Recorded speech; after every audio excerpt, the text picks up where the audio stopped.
Bueno, hermanos, pues muy buenos días tengan todos ustedes. El día de hoy continuamos con la serie del Sermón del Monte. Hermanos, qué gran sermón. El Sermón del Monte es el primer sermón registrado por Mateo, el evangelista, en su evangelio. El Sermón del Monte, hermanos, es uno de los más grandes sermones que han sido o que expuso el Señor y que a través de la historia han sido predicados por hombres de Dios. Y miren, el punto de este sermón es de que el Señor le está hablando a sus discípulos, va directo a ellos, no les habla a sus discípulos, y nosotros debemos de apreciar de alguna forma lo relevante y lo importante que es para nosotros el Sermón del Monte. Porque si seguimos el flujo de pensamiento a lo largo de los 3 capítulos, comienza el Señor hablando de ciertas características que no es natural en el hombre. O sea, no es natural ser pacificadores, como lo que vamos a estudiar hoy. El tema del día de hoy es bienaventurados los pacificadores. Hermanos, este es un gran tema, los pacificadores. No es natural en el hombre ser una persona que ame la paz. Todos ahorita en este conflicto bélico que estamos enterados, que está ocurriendo en Medio Oriente, deseamos la paz. Ahora, un pacificador en la Biblia no se refiere a amar la paz, sino un pacificador. Vean lo que dice: bienaventurados los pacificadores. O sea, aquellas personas que de alguna manera inicia en ellos el buscar la paz, ¿no? El buscar no conflictos. Pero esta situación no es natural en nosotros. Lo dijimos la semana pasada que lo natural, ¿de dónde surgen las guerras? ¿De dónde surgen todo este tipo de situaciones que trae problemas entre las relaciones interpersonales? Surge de una naturaleza pecaminosa, de un corazón lleno de envidia, de celos, de rencor, de amargura. Y una de las cosas que vemos el día de hoy, ahí en Mateo 5:9, es que los pacificadores no es algo natural en la naturaleza, se puede decir, propia, con la que nacemos. No es algo natural. Solamente podemos ser pacificadores los de limpio corazón. Solamente aquellos que tienen un corazón limpio, y es de lo que hablamos la semana pasada, un corazón que habla de una nueva naturaleza, son aquellos que pueden ser pacificadores. Pero vean lo importante que es esto. Lo importante que es esto es que el ser pacificador viene a ser una evidencia de la obra sobrenatural de Dios en nosotros. Porque si el ser pacificador no es natural en el hombre, sino que lo inicia Dios haciendo una obra sobrenatural en nosotros, entonces el ser pacificador se convierte en una evidencia de que genuinamente somos hijos de Dios. Y es precisamente esta la esencia del Sermón del Monte, porque está describiendo el carácter de nosotros como creyentes. Es por eso que el mensaje va dirigido a sus discípulos, a aquellos que asumimos conocer a Dios, a aquellos que asumimos ser cristianos. Y es a ellos a los que termina, o con los versículos que terminan en Mateo 7, 21 al 23, no todo el que me dice Señor, Señor, entrará en el reino de los cielos. Es por eso que este sermón es de suma importancia para nosotros, porque se convierte entonces en una serie de evidencias que solamente la pueden llevar a cabo los que hemos nacido de nuevo. Solamente lo podemos manifestar aquellos que Dios inició en ellos la obra de la nueva naturaleza, cambiando su corazón. Y ayer estábamos en la reunión de varones y yo les decía: hermanos, ¿están seguros que son cristianos? ¿Están seguros que su esposa es cristiana? ¿Están seguros que sus hijos son cristianos? No podemos asumir de que porque viene a la iglesia mi esposa es cristiana. No podemos asumir de que porque mis hijos vienen a la iglesia son cristianos. ¿Realmente son cristianos? Veamos la responsabilidad que tenemos como hombres, ¿no? Yo les comentaba, hay una responsabilidad. ¿Cuál es? La primero, evaluar mi vida a la luz de las Escrituras. Y en segundo lugar, evaluar la vida de mi esposa. Si realmente es convertida, si realmente es creyente. Evaluar la vida de mis hijos. Porque tenemos una responsabilidad individual con Dios. ¿De qué? De yo ser responsable en lo que Dios me encomendó a mí. Y en segundo lugar, como varón, ser responsable de instruir a mi esposa en conductas que probablemente no se alineen a la de una hija de Dios. Y esa es la función de nosotros como esposos. Oye, corrige tal situación. No, pero que quién sabe, corrige, ¿por qué? Porque eso es lo que nos corresponde a nosotros como esposos, iluminarlas a la luz de las escrituras. Porque esto no se trata, hermanos, bueno, pues cualquiera comete un error o cualquiera tiene en su corazón ciertas cosas. No se trata de eso. Estamos hablando del destino eterno de esa mujer a la que tú dices amar. Estamos hablando del destino eterno de ese varón del que tú dices amar. Estamos hablando del destino eterno de nuestros hijos.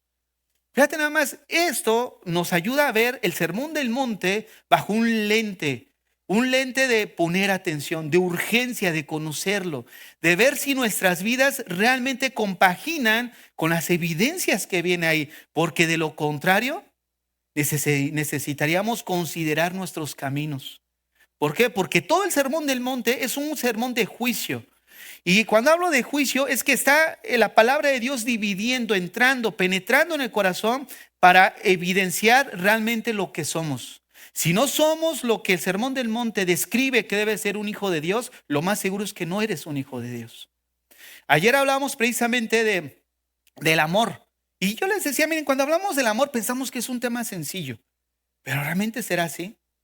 Al final en primera de Juan 3 dice, el que no ama, porque comienza diciendo, miren, aquellos que amamos son hijos de Dios, pero el que no ama es hijo del diablo. O sea, así nada, o sea, Juan, miren, además Juan sería uno de los predicadores que menos quisieran escuchar en esta época.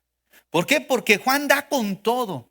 Algunos dicen que la epístola fue escrita en blanco y negro, no se anduvo con ambigüedades ni con rodeos, no, él fue directo. No tenía pelos en la lengua. Él dice, eres hijo del diablo. ¿Por qué? Porque dices que estás en la luz cuando estás en las tinieblas. Y es precisamente esa misma característica que tiene el Sermón del Monte. Bienaventurados los pacificadores. ¿Por qué? Porque serán llamados hijos de Dios.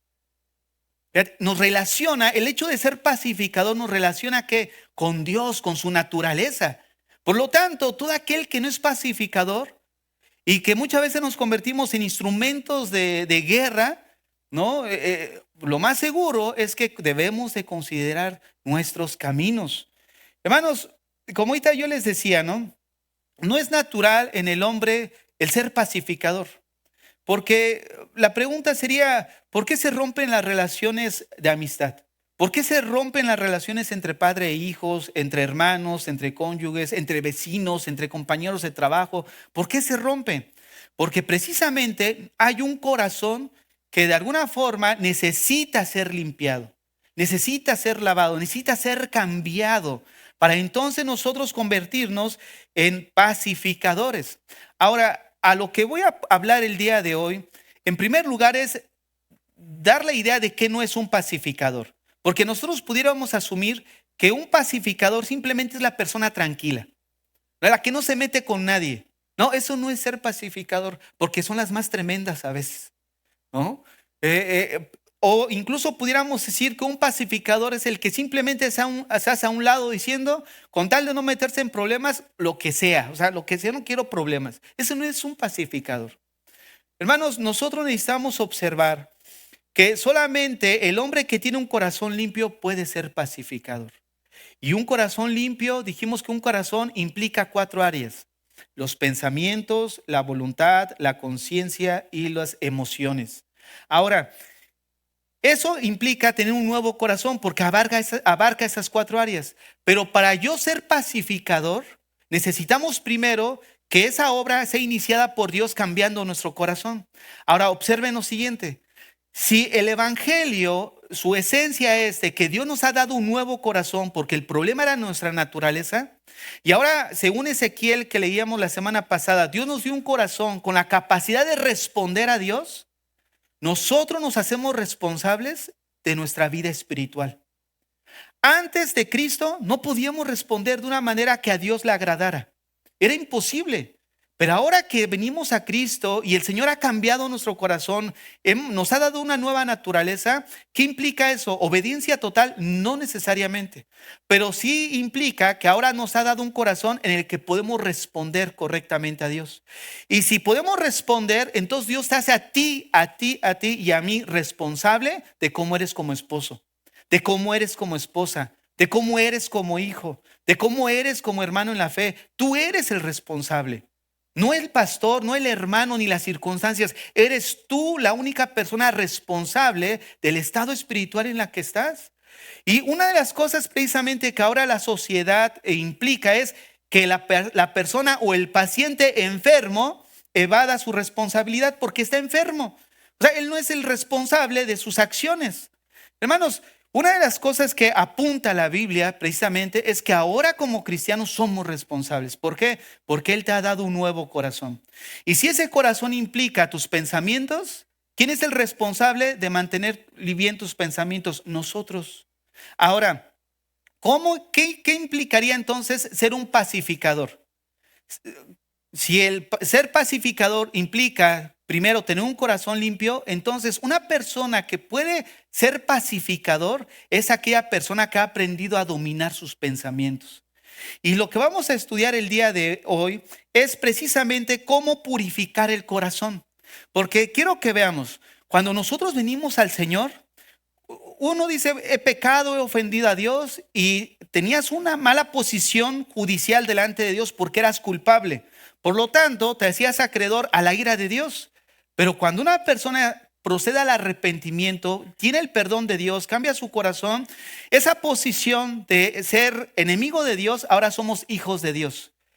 Pero nos damos cuenta que al comenzar nuestra vida cristiana, seguimos hechos nudos en nuestras emociones, en nuestros pensamientos, en nuestros hábitos, ¿no? En nuestra forma de conducirnos, en nuestra forma de amar. O sea, pensamos que la obra de Dios ya se hizo y pues ahora Dios tiene que hacer todo a favor de mí. No, lo que era necesario para el hombre, para llevar una vida de transformación, ya fue hecha al cambiar nuestra naturaleza. Ahora Dios nos responsabiliza y nosotros necesitamos llevar a cabo limpiar nuestro corazón constantemente. Él ya lo hizo, cambió nuestra naturaleza, ¿no? Y ahora aquí implica una responsabilidad nuestra. ¿Cuál? Mantener una mente, llevar un corazón limpio delante de Dios. Ahora, quiero abarcar estas 4 áreas que representan el corazón con la siguiente idea: ¿cómo limpiarlo? ¿Cómo limpiar y mantener mi corazón limpio? ¿Por qué? Porque para ser pacificador, inicia conmigo. Tú no puedes ser pacificador si tu corazón está lleno de celos, de envidias, de competencia. ¿Cómo vas a ser pacificador? Necesitamos limpiar nuestro corazón, en primer lugar, ordenando mis pensamientos. ¿Por qué? Porque los pensamientos son parte del corazón. Entonces, ¿cómo podemos ordenar mis pensamientos? Miren, a Lutero se le atribuye el dicho que es inevitable que los pájaros vuelen arriba de nuestra cabeza. Es inevitable, no puedes evitar eso, pero sí podemos evitar que hagan nido en nuestra cabeza. Ahora, esto ilustra perfectamente la lucha de nuestra mente. No podemos evitar ser bombardeados por diferentes pensamientos, inclusive hasta en el momento de la oración. Estás orando al Señor y te viene cada pensamiento que dices, o sea, hasta en el momento de buscar de Dios en adoración, el enemigo siempre está al acecho. ¿No es cierto? Y precisamente, vuelvo a repetir, esto ilustra la lucha en nuestra mente. No podemos evitar ser bombardeados por diferentes pensamientos, pero sí tenemos la capacidad y la obligación de no dejar que esos pensamientos hagan nido en nuestra mente. Entonces, ¿a dónde apunta la responsabilidad nuestra? Para ser pacificador necesitamos nosotros empezar por nosotros mismos, limpiando nuestros pensamientos de una manera que glorifique el nombre de Dios. Ahora, ¿cómo podemos limpiar nuestros pensamientos? En primer lugar, evitando que un pensamiento pecaminoso sea sembrado en nuestra mente. Hay muchas formas en las que nuestra mente puede ser bombardeada. Y una de ellas es por terceras personas. Cuando viene una murmuración, cuando empezamos a mencionar algo por causa de la envidia, ya está sembrando una idea en tu mente. Ya es un pensamiento pecaminoso, un pensamiento que viene sembrado por terceras personas. Pero también un pensamiento puede ser sembrado cuando nosotros mismos nos exponemos a un material que incite nuestra carne. ya sea a través del Facebook, a través del YouTube, a través de películas, donde aparentemente pues no pasa nada, sale una mujer ahí, como ahorita todo el mundo vemos en las películas, que ahora ya no hay ni pudor, pero continúas. Y esa imagen o ese comentario o eso que viste en Facebook empieza en tu mente y empieza a sembrar el inicio de un pensamiento sembrado donde tú ya lo empiezas a desarrollar. Entonces vean cómo nosotros somos los que debemos de mantener limpia nuestra mente y nuestro corazón. Un pensamiento también puede ser sembrado cuando nosotros mismos juzgamos las intenciones de los demás, ¿no? ¿Cuántos de alguna forma llegamos a pensar, híjole, ¿por qué me dijo eso? ¿No? ¿Por qué me dijo eso? ¿Qué quiso decir con lo que me dijo? ¿Por qué me llamó? Y empezamos nosotros mismos a tener ciertos pensamientos que no glorifican a Dios, pero porque surgen de suposiciones.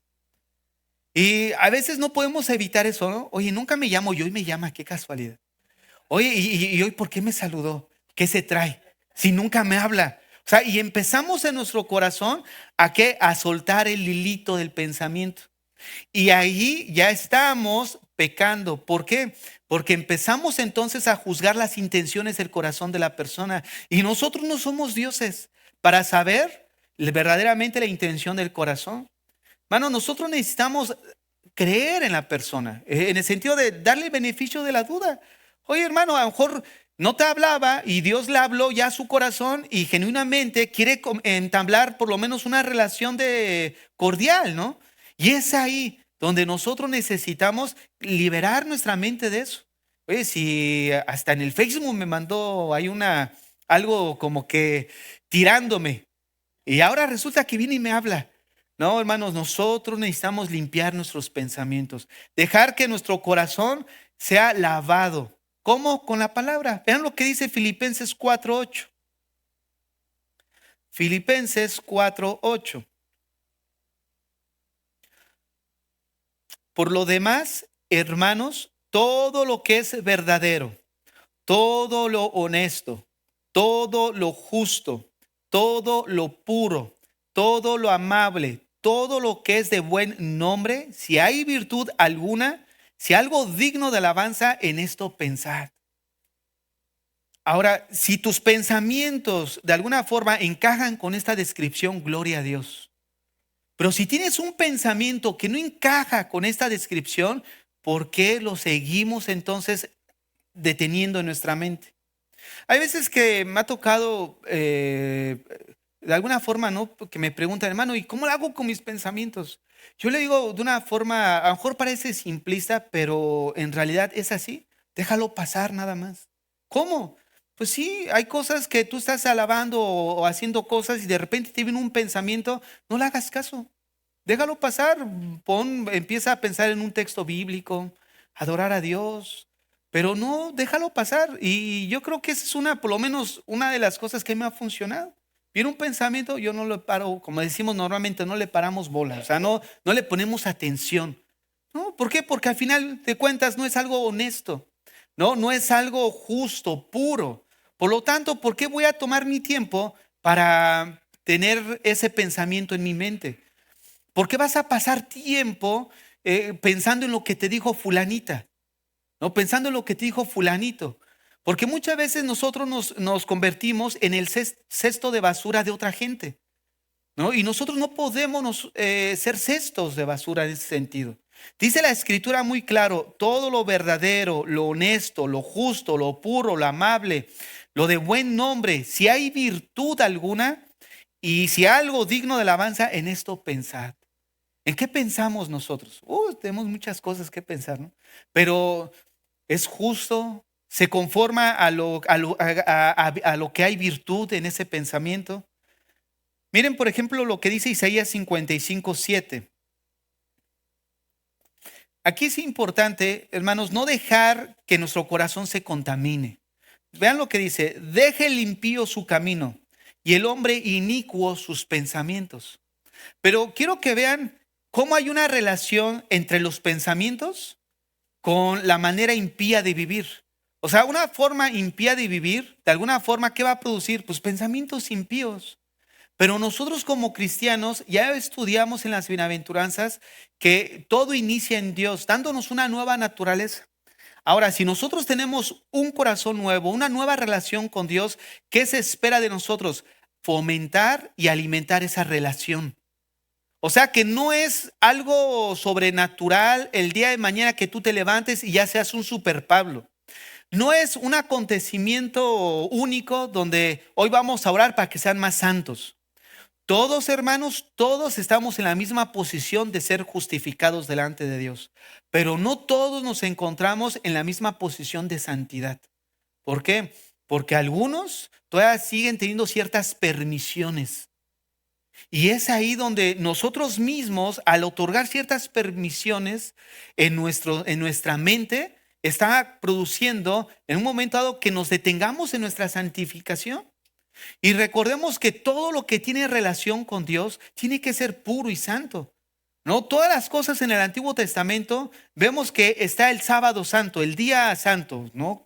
Que es relación a Dios, dedicado a Dios. Había el tabernáculo donde todas las cosas eran consideradas santas. El aceite de la santa unción, ¿no? El incienso de la santa unción, el pan de la santa unción o santo. O sea, todo lo que tenía relación con Dios era considerado santo. ¿Cuánto no más nosotros como creyentes debemos de considerar nuestros pensamientos de una manera correcta delante de Él? Y es ahí donde vemos que es nuestra responsabilidad. Ahora, pasemos al punto de las emociones, porque el corazón intangible del que habla la Biblia consta de estas 4 áreas: mi manera de pensar, pero también mis emociones. ¿Ustedes han pensado que vivimos en una época democrática, donde es el gobierno de las emociones? Hermanos, ahora las emociones gobiernan esta sociedad. Sé lo que tú quieras ser. O sea, si yo siento ser tal cosa, puedes serlo. O sea, nada te limita, solamente tu mente. Hermanos, vivimos en una época donde las emociones han tomado el punto de partida de nuestras decisiones. ¿Cómo te sientes hoy? No tengo ganas de ir a la iglesia. Ah, pues no vayas. ¿No? Emociones. Oye, ¿cómo te sientes hoy? No, pues hoy no me nace hacer tal cosa. Hoy no tengo el deseo de hacer tal cosa. Hace tiempo yo le dije a un hermano, ¿podrías orar o dar un estudio aquí a las 10 y orar por las ofrendas y eso? No, no me nace.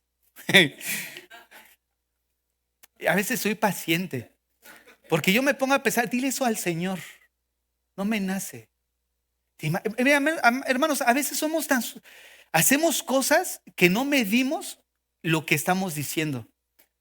Porque pensamos que esta obra es algo humano. Pensamos que esta obra es algo de hombres. No, hablando de la iglesia, no solo aquí, hablando de la iglesia en general. Hermanos, la iglesia no fue creada por el hombre, fue una institución creada por Dios, un organismo viviente, porque está compuesta por nosotros, los redimidos de Dios, que de alguna forma nos reunimos en la iglesia para ser edificados por el Señor a través de la palabra. No, ayer precisamente yo les decía a los hermanos, ¿cuántos de ustedes creen que todos los que vienen a la iglesia son salvos? A veces como cristianos somos bien idealistas. No, vamos a ir a la iglesia, Peace and Love, amor y paz, el hermano, vamos a ver ahí la relación. Todos van a responder bien porque todos son unos querubines, ¿sí? Ah, ¿cómo no? ¿Cómo no? Hermano, no podemos llegar a pensar que la iglesia está así. Hay 2 factores. Hay gente que probablemente vive engañada, que simplemente asume que su vida moral es compaginada con la moralidad de la Biblia y bueno, le agrada el ambiente, ¿no? Pero no han nacido de nuevo. Y hay otros que hemos nacido de nuevo, pero que no hemos sido responsables en nuestro crecimiento espiritual. Y es precisamente lo que estamos hablando. ¿De dónde vienen las guerras, las discusiones? El carnal siempre va a perseguir al espiritual. El espiritual es el que se queda callado, el que no dice nada. Bien, ¿se acuerdan cuando Saúl, sabemos la historia de David, ¿no? Que él de alguna forma era pastor de ovejas, ya había sido ungido por Samuel como el próximo monarca. Dios había abandonado a Saúl y ahora había de alguna forma escogido a Samuel por ciertas características y virtudes que él tenía. Pero al final vemos que David llevado ante el rey, que todavía era Saúl, porque un espíritu malo de parte de Dios lo atormentaba. Entonces él tocaba el arpa delante de él. Pero resulta que pasa lo que es lo de Goliat, ¿no? David derrota a Goliat y Saúl entra en celo. ¿Por qué? Porque algo bien que había hecho David. David había sido usado por Dios. David había de alguna forma creído en él, ¿no? La perspectiva humana era ver el gigante que estaba enfrente de Goliat, enfrente de David, ¿no? Para el mundo, Goliat era el más grande, pero para David, Jehová era más grande que Goliat. Su perspectiva era diferente, porque él miraba a través de los ojos del Señor, no espiritual, la fe que tenía en él. David era un hombre virtuoso, ¿no? Pero en este momento es llamado por Saúl para que le toque el arpa. Y cuando tocaba el arpa, de alguna forma se aliviaba sus males. Pero resulta que en ese celo que tenía Saúl, agarra la lanza y se la avienta a David. Dijo, vamos a jugar a los quemados, ¿no? Ahí te va la lanza. Hermanos, Saúl quería atravesar a David. O sea, no iba a un juego. O sea, David agarró, Saúl, y quería atravesar a David. David obviamente se quitó. Pero pensemos en lo siguiente. Venía de derrotar a Goliat. ¿Qué le costaba ahí a Saúl? Oh, Saulito. Que no le duraba ni un round, ¿no? Pero David sale y ¿qué vemos que pasa en la historia? Vuelve y se sienta. Yo te quiero preguntar, si hay alguien que ha hablado mal de ti, si hay un hermano, alguien que te ha hecho mal, ¿tú llegarías otra vez y le estirarías la mano? Porque básicamente lo que hizo David. Saúl lo quería matar, pero a pesar de eso, David llegó y se volvió a sentar. ¿Por qué? Porque esos son los que de alguna forma somos del linaje de Samuel. ¿Por qué del linaje de Samuel? Bueno, los que están siguiendo la serie de los viernes me entienden, ¿no? Del linaje de Samuel. Porque eran hombres conforme al corazón de Dios. El primer hombre que se describe en la Biblia conforme al corazón de Dios es Samuel. Posteriormente viene David. Pero resulta que Samuel o Elí era lo opuesto a Samuel. Y Saúl era lo opuesto a David. Elí y Saúl eran desobedientes a Dios. Samuel y David eran obedientes a Dios. Y hay dos linajes a través de la historia dentro de la iglesia. Los que son como Elí y los que somos como Samuel. Aquellos que de alguna forma nos danzan dardazos a matar y solamente los esquivamos, pero nunca tomamos la lanza y la regresamos. Nos mantenemos callados.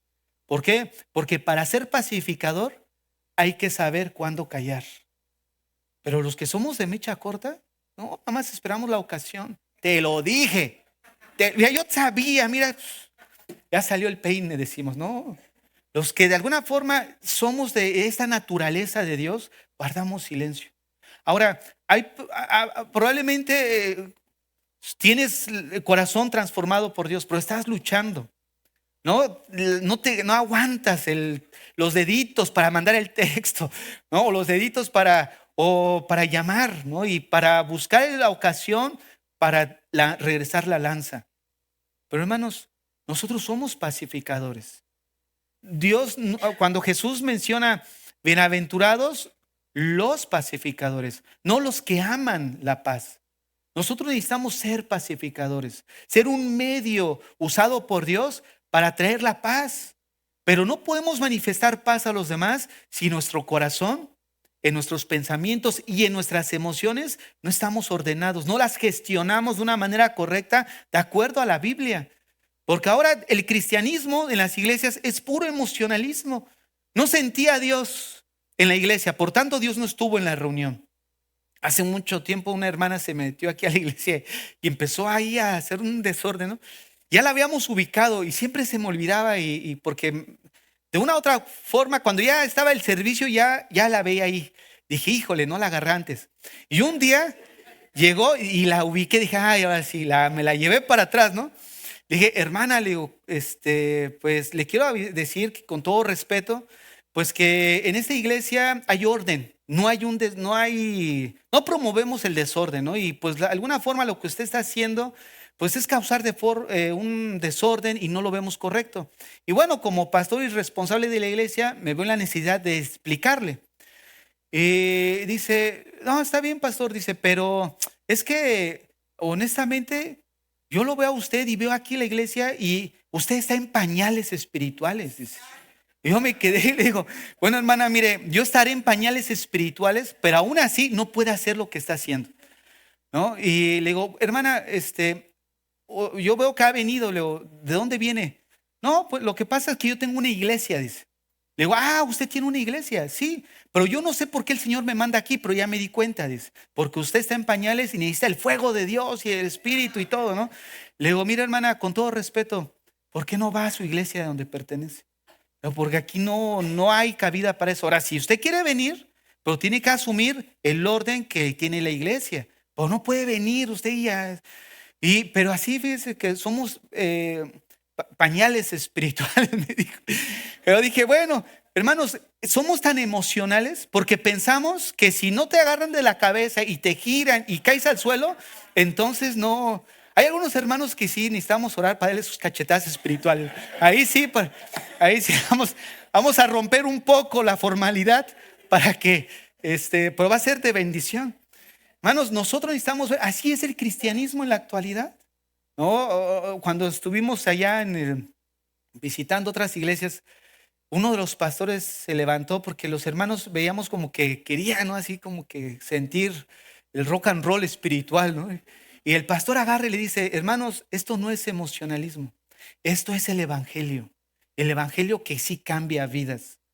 Y cuando tú escuchas eso de un pastor que le dice eso a su propia iglesia, o sea, tú dices, Señor, pues de alguna forma tú estás trayendo, ¿no?, esa libertad a la vida de ellos a través del evangelio. Pero ahora, ¿qué buscamos? Todo emocional. ¿Por qué no vino el hermano? Porque no tenía las ganas. Entonces, hermanos, no es desconocido por nosotros que la gran mayoría de las personas son puras emociones. Una persona controlada y dominada por sus emociones, incluso no es necesario que hable para causar conflicto, solo guardando silencio. Está el marido y ¿qué pasó? ¿Qué pasó? O al revés, la esposa dice al marido, ¿qué pasó? ¿Qué pasó?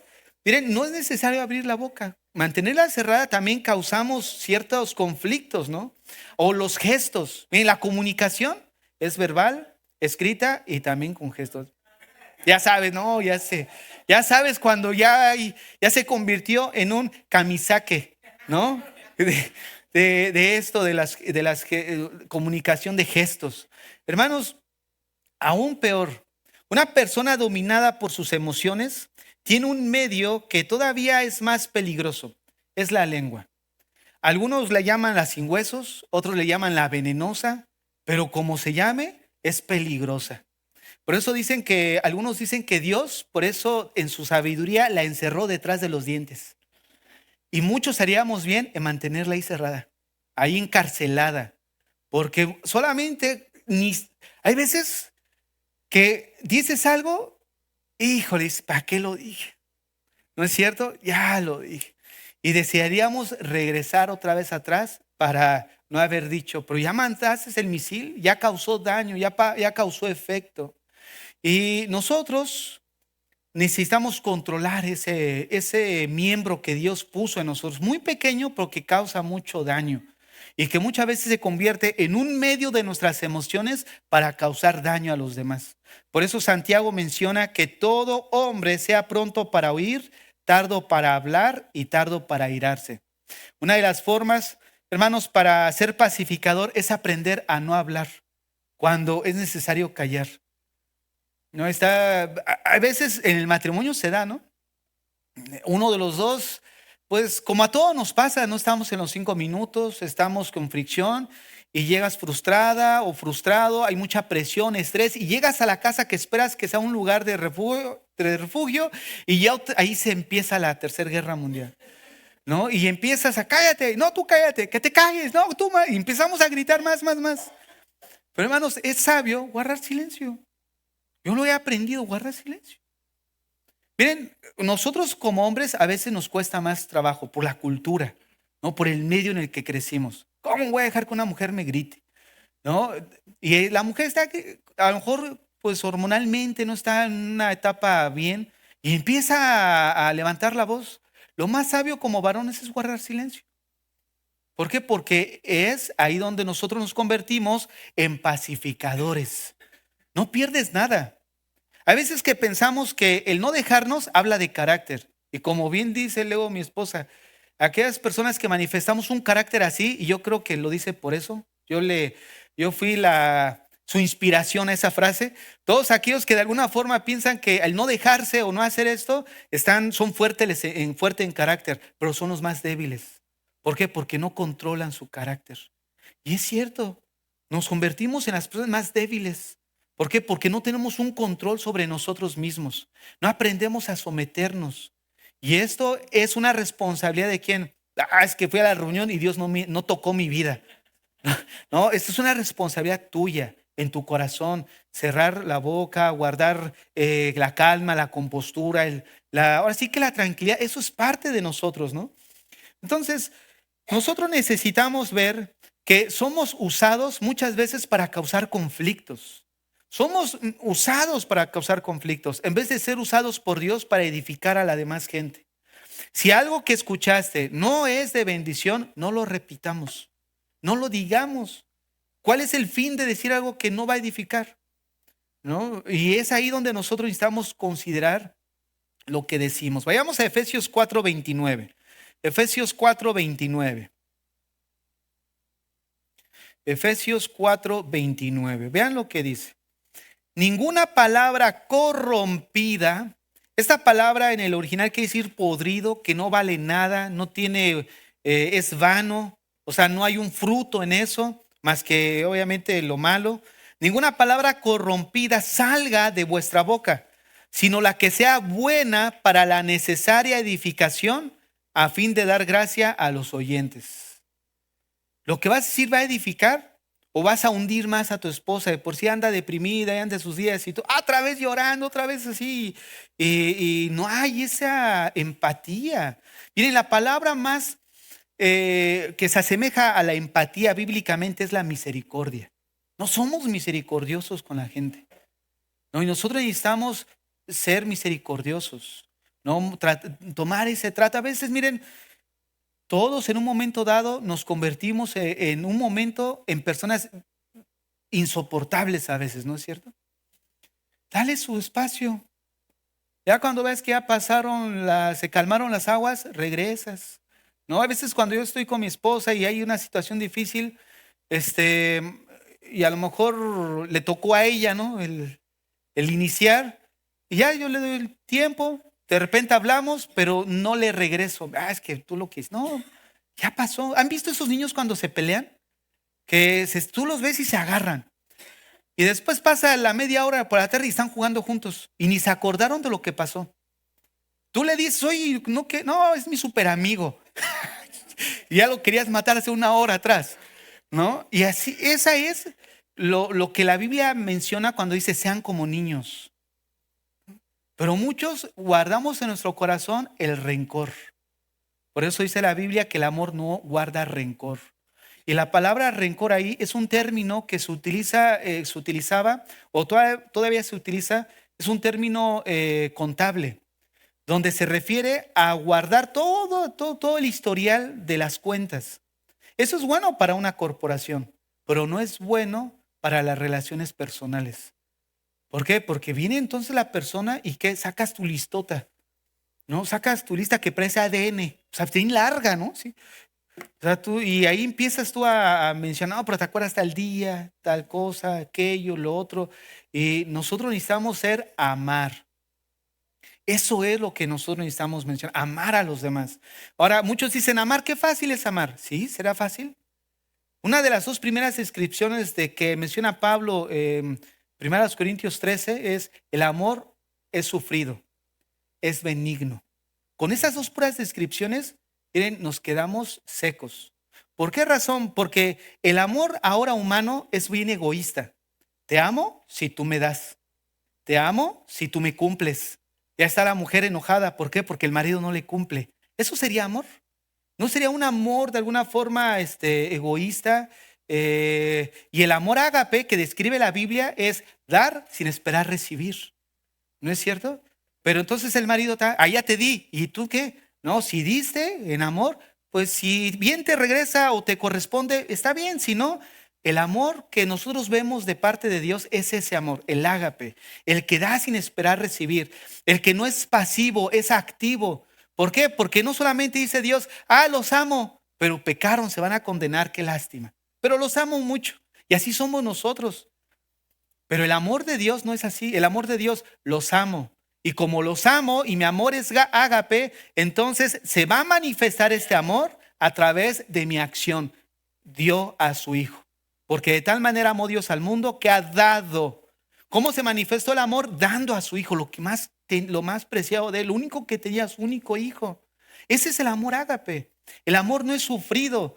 Ay, sí, pastor, estoy sufriendo por el desamor. No, no se refiere a dolor de sufrimiento. En la Biblia encontramos dos maneras de... La palabra sufrido significa ser paciente, pero ser paciente con las personas. En la Biblia encontramos dos palabras para ser paciente. Uno, paciente ante las circunstancias. Ahorita en el conflicto bélico hay que ser pacientes en esta circunstancia, venga lo que venga, ¿no? Económicamente, lo que provoque. Pero hay otra paciencia, y esa paciencia es la que se refiere a ser sufrido.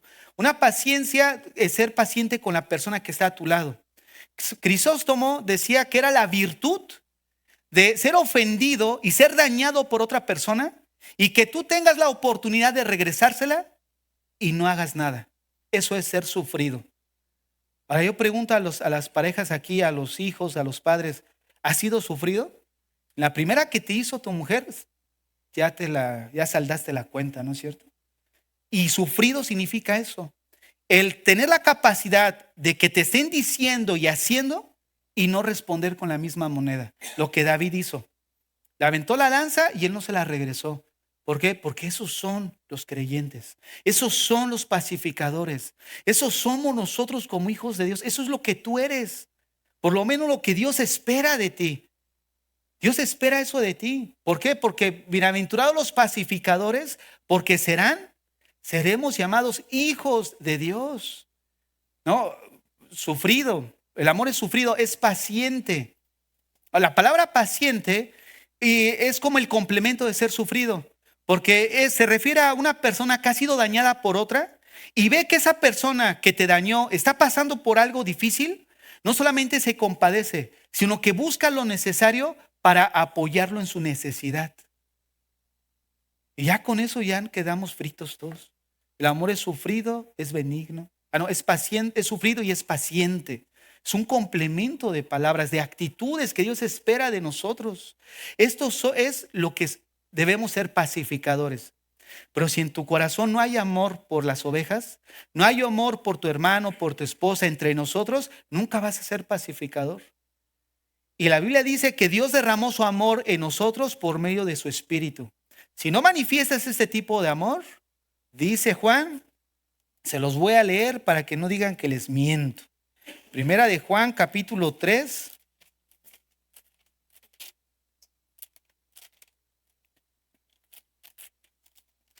Verso 10.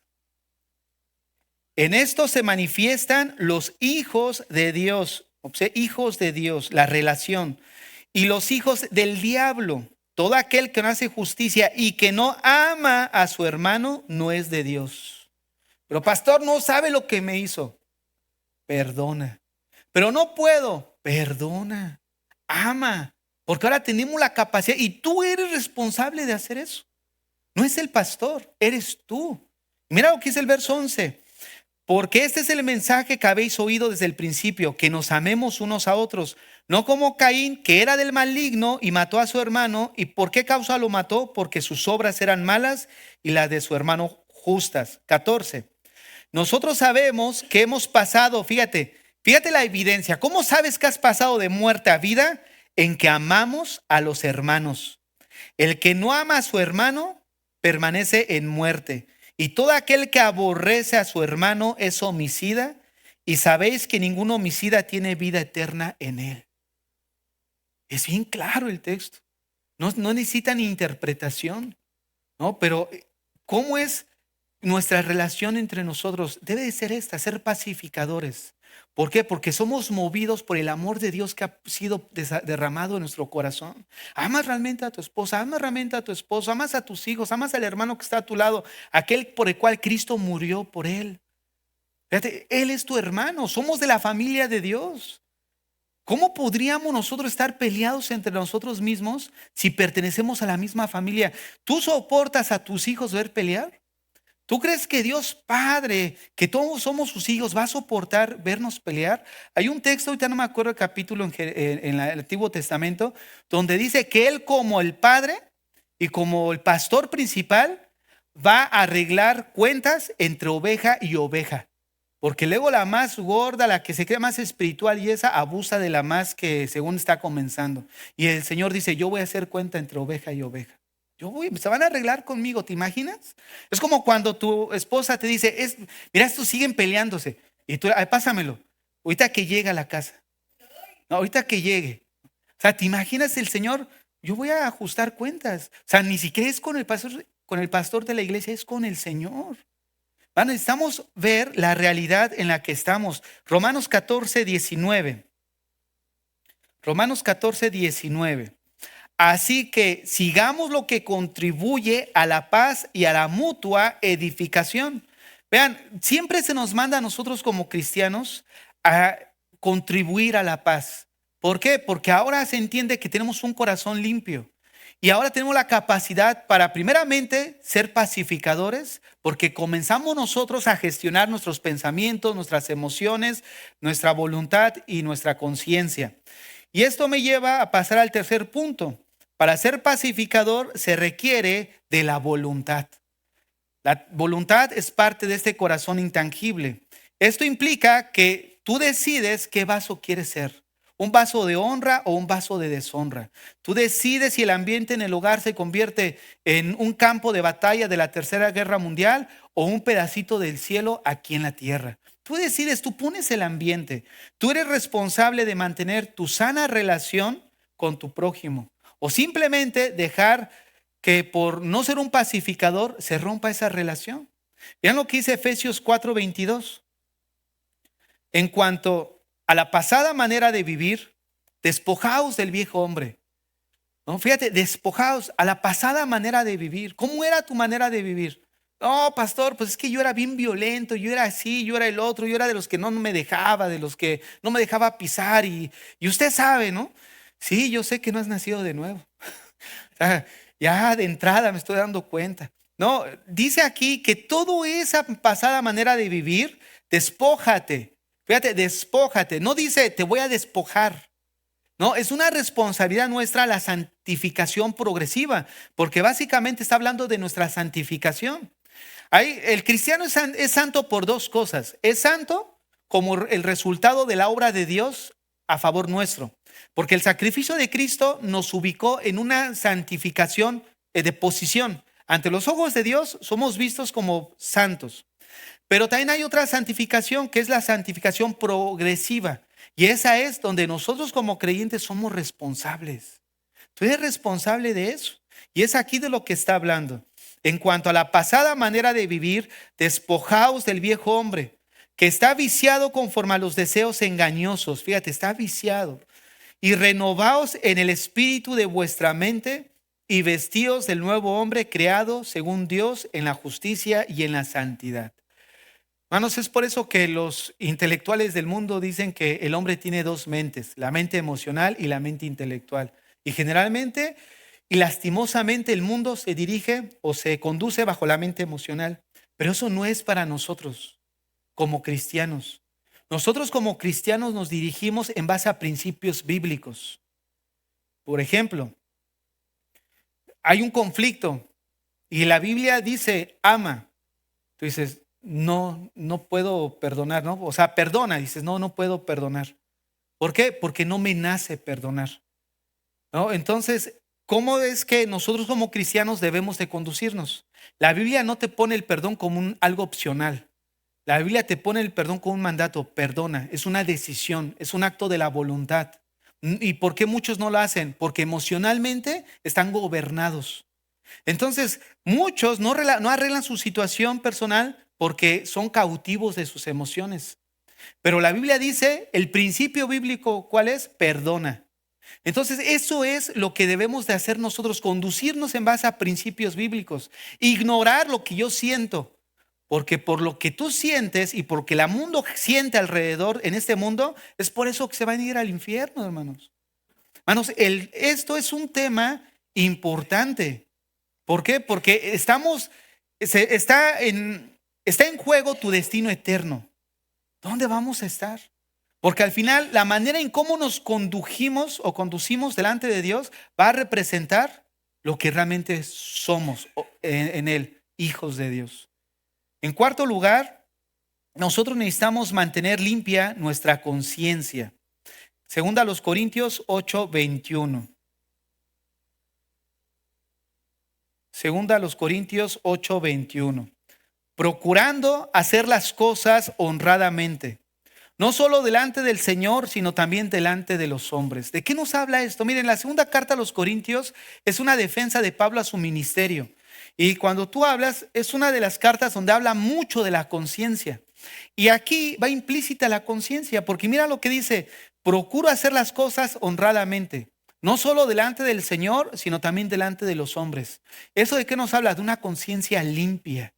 O sea, Pablo buscaba siempre tener una conciencia limpia delante de Dios y de los hombres. Y para mantener esa conciencia limpia también es responsabilidad nuestra en cómo nos conducimos. Ahora, hagamos un ejercicio de conciencia. En todo conflicto en el que te has vuelto involucrado o incluso pudieras estar involucrado en esta mañana, ¿podrías decir que estás libre de culpa sin que tu conciencia te acuse? Hay muchos que su conciencia ya ha sido alterada, ha sido de alguna forma, ¿cómo podríamos decir? Ya no es sana. ¿Por qué? Porque la conciencia funciona en base a los valores que nosotros tengamos y en base, de cierta forma, a tu creencia. ¿Por qué? Porque hay personas que no sienten la culpabilidad de sus acciones porque su conciencia se ha cauterizado. ¿Por qué? Porque al ser confrontados con la verdad y al negar la verdad, entonces empiezan a creer la mentira y el engaño. Y ya su conciencia se empieza a cauterizar que al evaluar las cosas como son, ya no lo hacen con un corazón limpio, sino ya lo hacen con un pensamiento ya inclinado en favor a alguien o a algo, o incluso a favor tuyo. Porque estamos hablando de un test de autoconciencia. ¿Cómo está nuestra conciencia en respecto a todo lo que está a nuestro alrededor? ¿Realmente tenemos una conciencia limpia? Vean lo que dice Proverbios 4:23. Sobre toda cosa guardada, guarda tu corazón, porque de él mana la vida. Sobre toda cosa guardada, guarda tu corazón. ¿Qué compone el corazón? Lo que estudiamos: pensamientos, emociones, voluntad, conciencia. ¿De quién es la responsabilidad? Nuestra. Tú decides tomar la ofensa, consumirla y guardarla en tu corazón. Un corazón ofendido y herido produce fruto: ira, enojo, amargura, rencor. Y un corazón que produce fruto no se queda ahí. Vienen consecuencias serias: divisiones, pleitos, divorcios, amistades rotas. ¿Por qué? Porque hubo un corazón que en un momento dado agarró la ofensa, la consumió y lo detuvo en su corazón. Ahí lo estuvo apapachando. No, ahí estuvo, ay, sí, pobre de mí. Sí, mira lo que me dijeron. Mira lo que me hicieron. Azúcar y papel. Un cristianismo contemporáneo que no hemos aprendido a sufrir por el Señor. ¿No? A dejar de pelear por tus derechos. Eso de pelear por tus derechos es puro ego. Es puro ego. Imagínate nada más, el ejemplo más grande es el Señor. A él no le importó el sufrimiento, el dolor, la lanza que la fue atravesado, el que no había hecho ningún pecado, el que era el hombre más justo, ha sido el hombre más justo que ha pisado esta tierra, nunca peleó por sus derechos. Él le dijo a Pilato: yo podría pedir una legión de ángeles. Y teniendo esa autoridad, no lo hizo. Fue llevado al matadero, no abrió su boca. ¿Te imaginas? Y nosotros que nos llamamos hijos de Dios, ya no sé ni qué palabra es, pero, o sea, incluyéndome, ¿no? Muchas veces, hermanos, no sé, una palabra más, más suave, pues nos quejamos de todo, ¿no? Lo que me hicieron, es que no sabe lo que, no me hicieron también. Hermanos, el Señor es ejemplo para nosotros, es ejemplo para nosotros. Hermanos, ¿cuántos de alguna forma estamos honrando a Dios? La bienaventuranza dice, bienaventurados los pacificadores, porque ellos serán llamados hijos de Dios. Ahora, ¿cuándo una persona deshonra a la familia? ¿Cuándo alguien se siente, una familia se siente deshonrada? Cuando sale en el periódico en la primera plana, fulanito López asesinó, o fulanito López fue agarrado en el acto mismo del robo. Y toda la cuadra sabe que ese fulanito López es de tu familia, ¿no? Y dices, no, pues es que deshonra a la familia, ¿no? Que alguien de la familia pues aparezca en primera plana del periódico con una noticia negativa, ¿no? Ahora, déjenme decirles algo. ¿Cuántas veces el mundo ha dicho de nosotros y se dice cristiano? ¿Estamos honrando a Dios con nuestras vidas o lo estamos deshonrando? ¿Qué testimonio puede dar la gente de nosotros mismos? Eso es precisamente lo que era un varón conforme al corazón de Dios. Porque cuando se hizo la descripción de David, si me puedes poner 1 Samuel 16, 18, vean la descripción que hace un hombre de David. El capítulo 13 es donde aparece Dios dando la descripción de David. La descripción que tenemos del carácter de David es en primer lugar dada por Dios mismo, porque describe como un varón conforme a su corazón, que hará lo que él le dijera. Pero aquí encontramos el testimonio de una persona. Dice, entonces uno de los criados respondió diciendo, he aquí, yo he visto a un hijo de Isaí de Belén, que sabe tocar, que es valiente, vigoroso, hombre de guerra, prudente en sus palabras, pacificador, hermoso, y Jehová está con él. No estamos hablando de un amigo de David. No estamos hablando de su hermano, de su papá, ni de su hermano ni lo querían. Estamos hablando de una persona que daba testimonio de cómo David se condujo cuando estuvo aquí, no siendo nadie todavía. Es por eso que no siendo nadie y siendo todo para Dios en su testimonio, Dios lo llevó al trono, porque era un hombre conforme a su corazón, era un pacificador. Fíjate, prudente en sus palabras, era un hombre que sacaba ese celo por las cosas de Dios. Y eso es lo que Dios espera de nosotros. Probablemente no la hemos hecho muy bien. Todos estamos, a veces todos patinamos, ¿no es cierto? Y no quisiera irme así como que, dejarlo así como que, híjole, ya el infierno nos espera. No, hermanos, la gracia de Dios es suficiente para nosotros. Porque muchas veces como hijos de Dios no la hacemos muy bien. Hemos dado deshonrando el nombre de Dios dentro y fuera de la iglesia. Pero que el día de hoy sea un punto de partida donde nosotros seamos responsables. No echemos culpa a tu esposo, a tu esposa, al pastor, a nadie. Nosotros asumir la responsabilidad que tenemos, guardando mis pensamientos, guardando mis palabras, guardando mis emociones, ejerciendo uso de mi voluntad de ir en base a los principios bíblicos, manteniendo una conciencia limpia.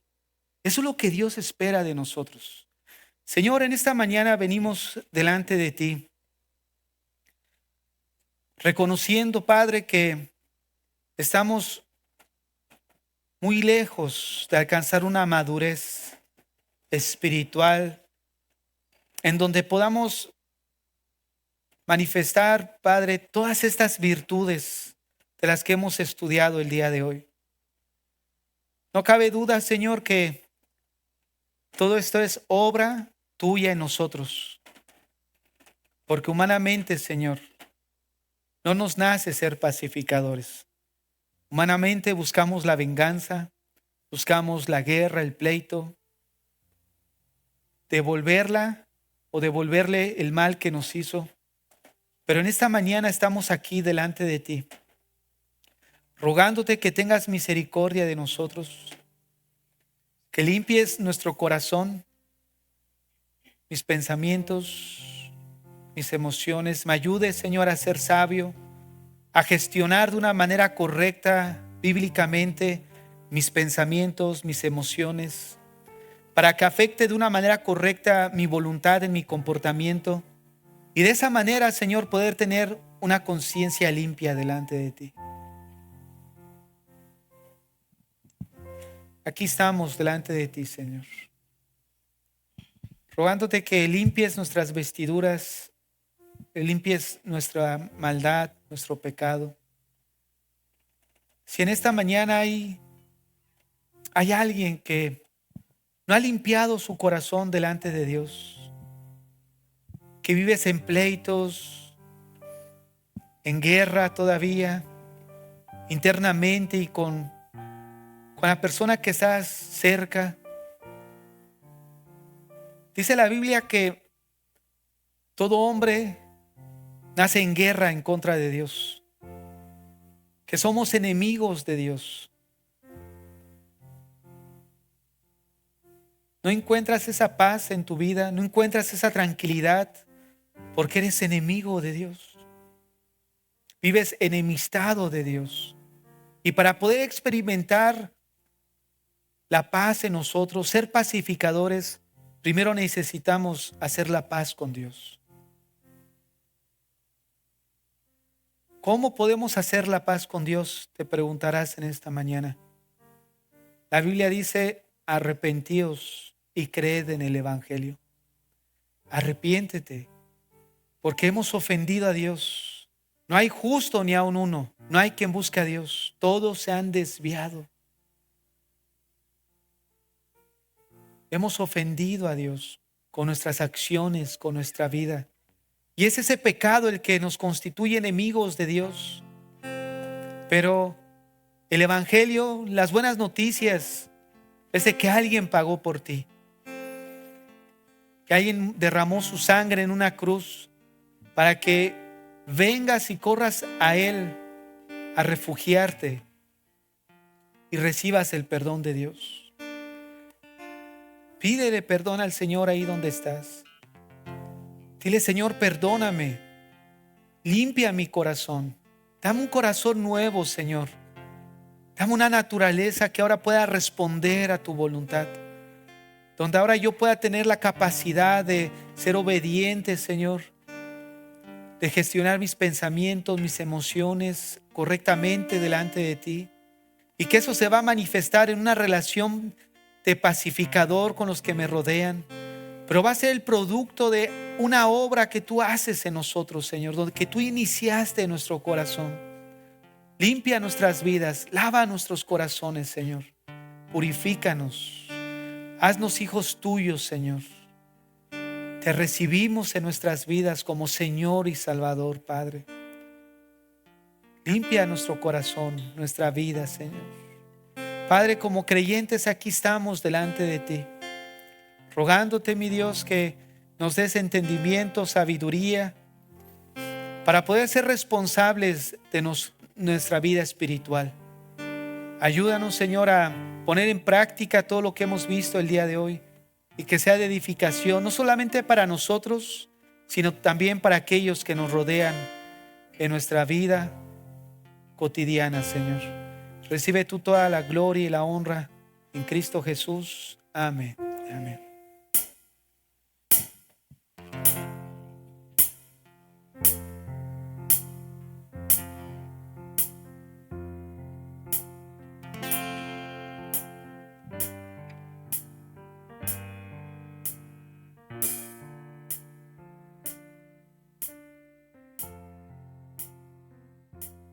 El Señor es mi pastor.